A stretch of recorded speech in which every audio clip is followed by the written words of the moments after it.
के मुसाफिरों के लिए हुकूमत सिंध जो है वो खर्च कर रही है सिर्फ एक प्रोजेक्ट में। तो पाकिस्तान पीपल्स पार्टी की हुकूमत सिंध, जिसका हमेशा ये कोशिश रही है कि पैसे ज़्यादा की जो है वो इसमें शुरू किया जा रहा है।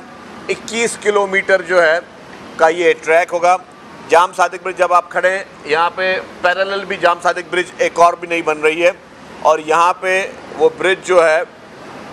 ये इसका पूरा ये ट्रैक जो है वो उस 21 किलोमीटर के जो हमारा बसेस का जो हमारा रूट है उसमें वो इस्तेमाल की जाएगी। इसमें बसेस जो हैं वो पब्लिक प्राइवेट पार्टनरशिप के ज़रिए चलाई जाएंगी, और इसके जो हमने डेपोज़ हैं उसकी डिज़ाइन भी थोड़ी चेंज की है। पहले इसके जो बस डेपोज़ थे वो सिंगल स्टोरी थे, अब हमने जो है उसको डबल स्टोरी कर दिए ताकि इन फ्यूचर अगर हमें पता चले कि जी यहाँ पे जो है बसेस हमें बढ़ानी पड़ती हैं तो कहीं पार्किंग के इश्यूज़ ना हो। और हम ये भी कोशिश कर रहे हैं कि इन बसेस को भी, शायद हमारी प्रायोरिटी है, वर्ल्ड बैंक से हम बात कर रहे हैं कि इनको भी हम ईवी बसेस में कन्वर्ट कर लें, ताकि चूँकि पाकिस्तान में पहली मरतबा पीपल्स पार्टी की सिंध हुकूमत ने कराची में ईवी बसेस शुरू की थी, और हम इसको भी ईवी बसेस में शुरू करने जा रहे हैं। कल भी वज़ीर आला साहब के पास मीटिंग हुई थी। हमने पहले जिस मॉडल में हम लोग रेंट टू ओन मॉडल में पहले ईवी बसेस लेके आए, तो सीएम साहब ने कल भी हमने बात की कि हम मज़ीद भी ईवी बसेस जो है उन्होंने, हम शुक्रगुजार हैं उनके कि उन्होंने हमारे प्रपोजल को उसको एग्री किया, और मज़ीद भी ईवी बसेस जो हैं हम लेके आ रहे हैं कराची के शहरियों के लिए। तो पाकिस्तान में माहौलियात के हिसाब से एनवायरनमेंट फ्रेंडली बसेस जो हैं वो भी पाकिस्तान पीपल्स पार्टी की सिंध हुकूमत शुरू कर रही है।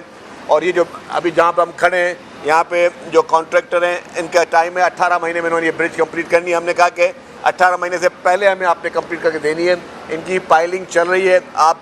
कंस्ट्रक्शन की क्वालिटी भी देख सकते हैं, जिस तरीके का मटीरियल इस्तेमाल हो रहा है आप वो भी देख सकते हैं, जिस तरीके की क्वालिटी इस्तेमाल हो रही है वो भी देख सकते हैं। तो हमारी फुल और हमारी फर्स्ट प्रायोरिटी है कि हर हाल में हम अपने शहरियों के लिए सस्ती ट्रांसपोर्ट, क्वालिटी ट्रांसपोर्ट और बेहतर से बेहतर ट्रांसपोर्ट, हम इस तरह का सिस्टम और इस तरह का इंफ्रास्ट्रक्चर बना के जाएं कि कल को हम हैं या नहीं हैं, कल को कोई इंसान ज़िंदा है या नहीं है, लेकिन आपकी जो आइंदा नस्लें हैं वो आपको अच्छे अल्फाजों में याद करके जाएं। सिर्फ प्रोपेगेंडाज की हद तक जो है वो चीज़ें ना चलें। अनफॉर्चुनेटली हमारे पास सिर्फ प्रोपेगेंडा और नेगेटिविटी को ज़्यादा प्रमोट किया जाता है। ये इतने बड़े मेगा प्रोजेक्ट्स जो कराची के शहरियों के लिए शुरू किए जा रहे हैं, हमारे सिंध भर के शहरियों के लिए शुरू किए जा रहे हैं, ये एक बहुत बड़ी, मैं समझता हूँ, नेमत है कि हमारे पास इस तरीके का एक रैपिड ट्रांसपोर्ट सिस्टम होगा, जिससे लोग जो है अपने घरों से दफातर के लिए, अपने घरों से स्कूल्स के लिए, अपने घरों से यूनिवर्सिटीज़ के लिए, अपने मकासद के उसूल के लिए लोग बहुत बेहतर तरीके से इस सर्विस को शुरू करते हैं। ये सर्विसेज जो है उनके लिए करामत रहेंगी। चेयरमैन पाकिस्तान पीपल्स पार्टी मोहतरम बिलावल भुट्टो ज़रदारी साहब और प्रेसिडेंट आसिफ अली ज़रदारी साहब, उन दोनों का ये विज़न रहा है, उन दोनों की ये हिदायतें रही हैं कि हमें जो है अपने हर महकमे को जो है वो अपने पैरों पे खड़ा करें, और इसी तरीके से उनकी ही विज़न की वजह से, और उसमें खुसूसी तौर पर हमें तामुन हासिल है चीफ मिनिस्टर सिंध का, तो उनके खुसूसी लीडरशिप के विज़न के हिसाब से जो है पाकिस्तान पीपल्स पार्टी की सिंध हुकूमत हर सेक्टर में काम कर रही है। हेल्थ सेक्टर में तारीखी काम हो रहा है,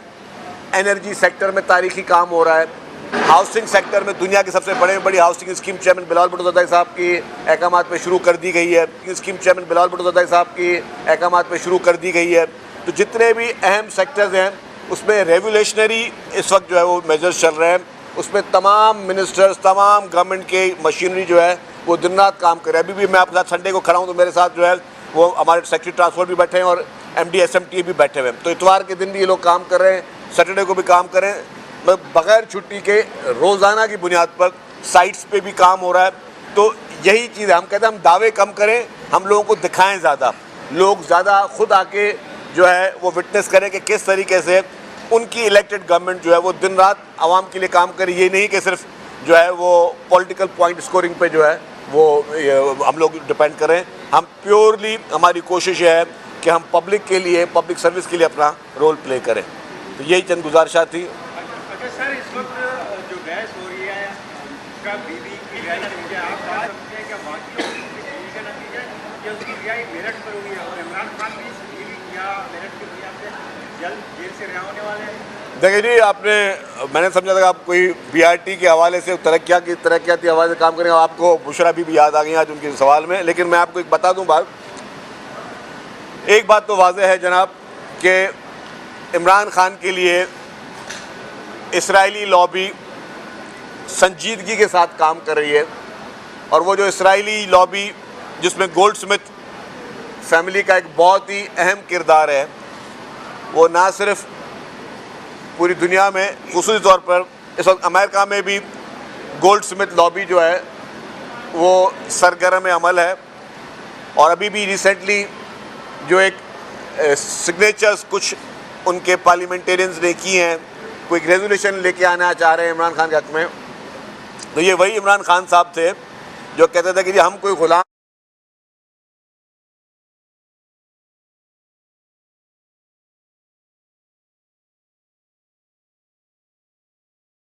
साजिश जिसका जिक्र कर रहे थे और जिस ममालिक का जिक्र कर रहे थे, आज उसी ममालिक में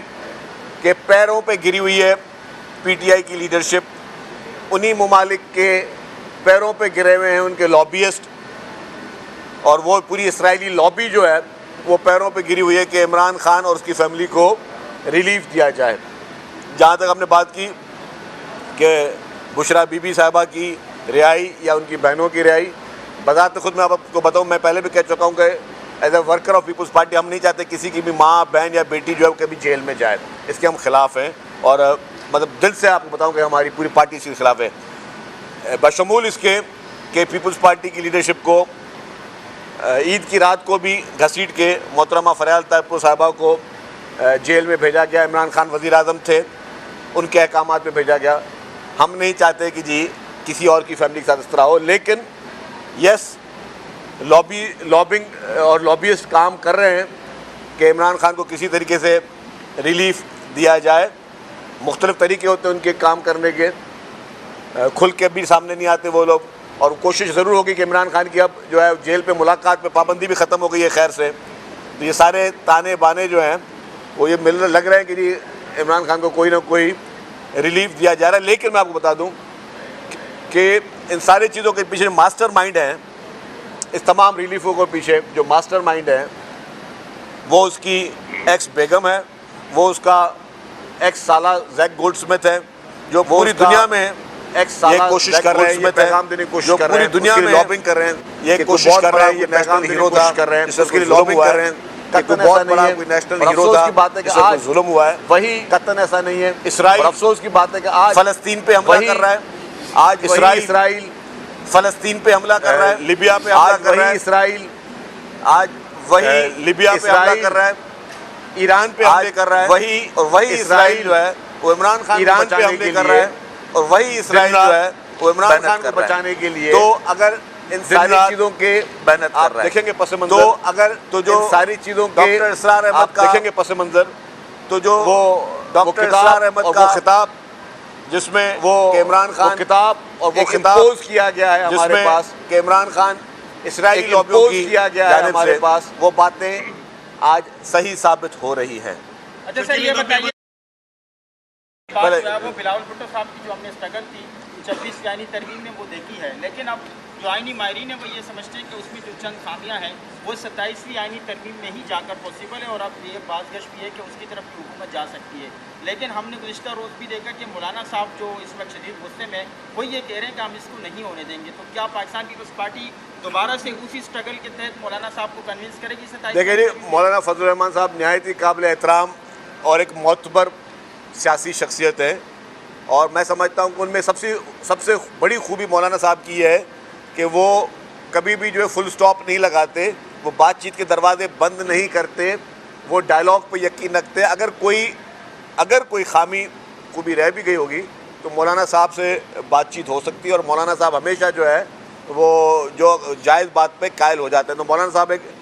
मोतबर शख्सियत हैं, और अगर कोई इस तरह की कन्फ्यूजन आई तो मौलाना साहब से डेफिनेटली बातचीत हो सकती है। आप साहब अक्सर आप कहते हैं यहूदी एजेंट का नाम देते हैं, गोल्डस्मिथ का नाम लेते हैं, जब आपके पास इतने प्रूफ हैं तो आप अदालत जाएं, अदालत में साबित करें और कप्तान को हमेशा के लिए आप नाअहल करवा दें। आज का सबसे कीमती और अहम सवाल आपने किया मेरे भाई। देखिए, मैं तो एक पॉलिटिकल मुखालिफ हूँ, शायद बोलता हूँ कि भाई इमरान खान के पीछे यहूदी लॉबी या इस्राएली लॉबी का हाथ है, लेकिन एक सेकंड छोड़ दें, हो सकता है कि मैं मेरी बात को छोड़ दें, इग्नोर करें आप वक्त और हालात को देखें। आज से 25 साल पहले अगर डॉक्टर इसरार अहमद, जो कि गैर सियासी शख्सियत हैं, वो कहते हैं कि जी इसराइली जो है वो लॉबी इसको लॉन्च करने जा रही है, तो देख लें। फिर हकीम सईद मरहूम, जो कि गैर सियासी शख्सियत है, वो आज से 20-25 साल पहले अपने किताब में इमरान खान के लिए क्या लिख रहे हैं। फिर मौलाना अब्दुल सत्तार ईदी साहब, जिन्होंने कहा कि जी मोहतरमा बेनज़ीर भुट्टो शहीद की हुकूमत गिराने के लिए इमरान खान और जनरल हमीद गुल उनके पास आए। फिर इन सारी चीज़ों को भी छोड़ दें। अभी जो फॉरेन फंडिंग केस था, foreign funding case open and shut case है, उसमें कोई चीज़ छुपी नहीं है। उसमें इलेक्शन कमीशन ऑफ पाकिस्तान, जो कि पाकिस्तान का एक आइनी इदारा है, वो अपनी जजमेंट में, रिमार्क्स में नहीं बोल रहा हूँ, जजमेंट में लिखता है कि इमरान खान की पीटीआई को 2018 की इलेक्शन में भारत और इसराइल से फॉरेन फंडिंग हुई, और वो स्टेटमेंट नहीं देता, वो उसमें अकाउंट नंबर मेंशन करता है कि ये अकाउंट की डिटेल है, ये भेजने वाले का नाम है जो कि इसराइली है। एक इसराइली पाकिस्तान में सियासत करने के लिए इमरान खान को पैसे दे रहा है, पैसे भेज रहा है, उसके अगराज व मकासद क्या हो सकते हैं। फिर उसके बाद मरहूम अरशद शरीफ, शहीद अरशद शरीफ हमारे सहाफ़ी, वो टीवी पे प्रोग्राम करते हैं। वो उस टीवी प्रोग्राम में कहते हैं कि इसराइल के फ़लाने शख्स ने इमरान खान के फ़लाने अकाउंट में पैसे डाले। अच्छा, वो अकाउंट्स जिसको इन्होंने डिस्क्लोज़ नहीं किए, तो अगर इलेक्शन कमीशन ऑफ पाकिस्तान का फ़ैसला आ जाए, फिर मैंने कहा कि इसराइल जो कि ईरान में बर्बरियत कर रहा है, जो कि फ़लस्तीन में बर्बरियत कर रहा है, लिबियान में कर रहा है, हर जगह पे कर रहा है, जो कि ह्यूमन राइट्स की वायलेशन क्या, वो नस्ल कुशी कर रहा है, इंसानों की ज़ात को ख़त्म कर रहा है, इंसानों के वजूद को ख़त्म कर रहा है, इंसानियत के ख़िलाफ़ एक बर्बरियत कर रहा है, उसको कहीं पे ह्यूमन राइट्स की वायलेशन नज़र नहीं आती। और वो इमरान खान के जब गिरफ़्तार होता है, उस पर एक इंटरनेशनल कॉन्फ्रेंस में इसराइल का नुमाइंदा वो कहता है कि पाकिस्तान में ह्यूमन राइट्स की वायलेशन होती है। अगर इस इमरान खान की गिरफ़्तारी पे इसराइल की चीखें निकल रही हैं, तो इसका मकसद क्या है कि ये उनका पौधा है, ये उनका बेबी है, ये उनकी प्रोडक्ट है, ये उनका पैदा किया हुआ फितना है पाकिस्तान में, क्योंकि उनको पता है कि पाकिस्तान को, अल्हम्दुलिल्लाह, पाकिस्तान को शहीद जुल्फ़िकार अली भुट्टो ने एटमी ताकत बनाया हुआ है। पाकिस्तान से वैसे नहीं लड़ा जा सकता। पाकिस्तान से लड़ने के लिए यहाँ पे फितना होना चाहिए, यहाँ पे फसाद होना चाहिए, यहाँ पे अंदरूनी तौर पे कोई ऐसा पौधा उगाया जाए जो मुल्क को अंदरूनी तौर पर खोखला करे। उसके लिए इमरान खान को लॉन्च किया गया। तो इसराइल का जो पाकिस्तान के ख़िलाफ़ एटमी हथियार है, वो है इमरान खान न्याजी, जो कि उन्होंने लॉन्च किया हुआ है, और वो इस वक्त गिरफ्त में है। तो इस वक्त उसको रिलीफ मिलना, मैं समझता हूँ कि इनडायरेक्टली शायद हम जो है उस मकासद को कंप्लीट करने में या पूरा करने में उसकी कहीं से मदद कर रहे हो। अच्छा, साहब ये बता देगा कि जब तहरीक-ए-इंसाफ और इसराइल का गठजोड़ इतना होके सामने आ चुका है, तो 26वीं आईनी तरमीम पर तहरीक-ए-इंसाफ को आप लोगों ने इतना ज़्यादा ऑन बोर्ड लेने की कोशिश क्यों की? देखिए, हाँ, एक आपसे एक और सवाल था कि इसमें कोई शक नहीं बात कि रेड लाइन में बड़ी तेज़ी से काम हो रहा है, दिन रात वहाँ पे काम चल रहा है, लेकिन नुमाइश से लेके पहीर कैंट तक कोई जगह ऐसी नहीं है जहाँ तजावज़ात ना हो, जहाँ पे कब्जे ना हुए हैं, जिसकी वजह से शहरियों को शदीद मुश्किलात का सामना है, मिनटों का सफर मिनटों में तय हो रहा है। ये इतने बावजूद लोग कौन है जिनके अच्छा, नहीं हट पा रहे? पहला सवाल आपका सवाल ये था, मैं दोहरा दूँ तो आपका आवाज़ नहीं है कि भाई 26वीं आईनी तरमीम पे हम पीटीआई के पास क्यों गए जबकि इसराइल के और इमरान खान के गठजोड़ सामने आता है। तो मैं कहता हूँ भाई, मैं कहता हूँ कि इमरान खान के इसराइल से गठजोड़ है। मैंने ये नहीं कहा कि पीटीआई के इसराइल से गठजोड़ है। मुझे ये पता है कि बैरिस्टर गौहर को ये पता नहीं होगा, असद कैसर को ये पता नहीं होगा, क्योंकि ये खुफिया एजेंट जो होते हैं ना, ये अपने ज़ात को भी नहीं बताते कि मैं किसके लिए काम कर रहा हूँ। ये प्रोजेक्ट जहाँ से लॉन्च हुआ था, जिसकी डॉक्टर इसरार अहमद ने इसका जिक्र किया था,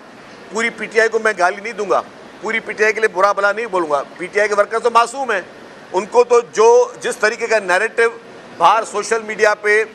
बना के पेश किया जाता है, तो वो बेचारे उसमें चले जाते हैं, उनको तो इतना बेचारों को इल्म नहीं है। तो ये गठजोड़ इमरान खान का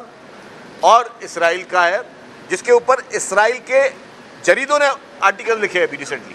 आज से 1 महीना भी नहीं हुआ होगा, इसराइली जरीदों ने इसके हक में आर्टिकल लिखे कि ये हमारे हक के लॉबी, तो वो खुद भी मान रहा है। अब तो जब आपके अकाउंटों में पैसे इसराइलियों के गिर रहे हैं, इसराइल अपने जरीदों में उनके जेरूसलम पोस्ट जो है लिख रहा है,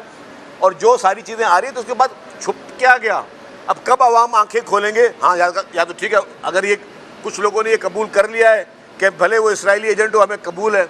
भले इसराइल जो है फ़लस्तीनियों की, मुसलमानों की, ईरानियों की, तमाम हमारे लोगों की जो है नस्ल कुशी कर रहा हो, फिर भी क्योंकि उनकी एक प्रोडक्ट इमरान खान है तो हमें फिर भी कबूल है, फिर तो वो उनकी मर्ज़ी है। बाकी इसके अलावा बाकी जहाँ तक आपने बात की उसकी इंक्रोचमेंट्स की, इंक्रोचमेंट जी उस पर रैपिडली काम हो रहा है, इंक्रोचमेंट कोई बीच में नहीं आने देंगे। Thank you.